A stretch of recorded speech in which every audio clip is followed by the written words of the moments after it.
Nanindigan po si Senate President Tito Soto na pwedeng i-convene ang impeachment court basta may 13 senador na present.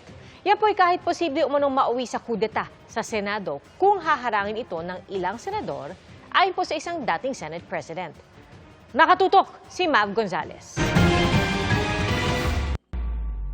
May 5 miyembro ngayon ang tinaguriang Duterte Bloc sa Senado, sina Senador Bato de la Rosa, Bongo, Rodante Marcoleta, Robin Padilla at Amy Marcos. Bahagi sila ng minorya kasama sina Senador Alan Peter Cayetano, Cheese Escudero, Joel Villanueva at Jinggoy Estrada.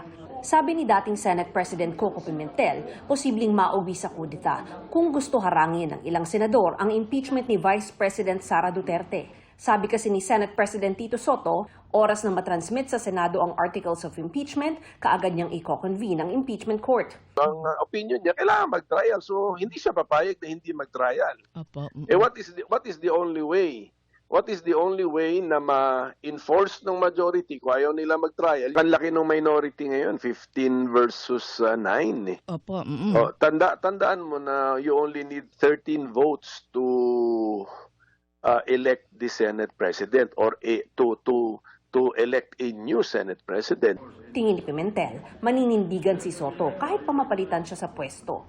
Sabi kasi ni Soto, pwedeng i-convene ang impeachment court basta't may 13 senador na present. Kung palitan siya, so be it. ang importante yung lugar niya sa history, sa kasaysayan na mapakita niya sa mga apo niya siguro na tama yung paninindigan niya kahit na ang kapalit losing the position. Tingin ni Soto, walang mahabang debate kung magkaroon ng trial sakaling umakyat sa Senado ang Articles of Impeachment laban kay Duterte. Kung matuloy, gusto ni Soto ng pre-trial para maayos at mabilis ang proseso at wala ng sorpresa.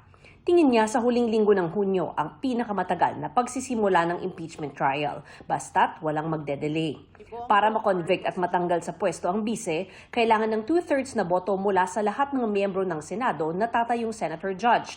Dahil may 24 na senador ngayong 20th Congress, kailangan ng 16 na boto para sa conviction. Kinukunan din namin ng pahayag si Cayetano pero wala pa siyang tugon. Si De La Rosa na tatayo ring senator judge, wala pa ring pasabi kung papasok na siya. Mav Gonzalez, Nakatutok, 24 Oras.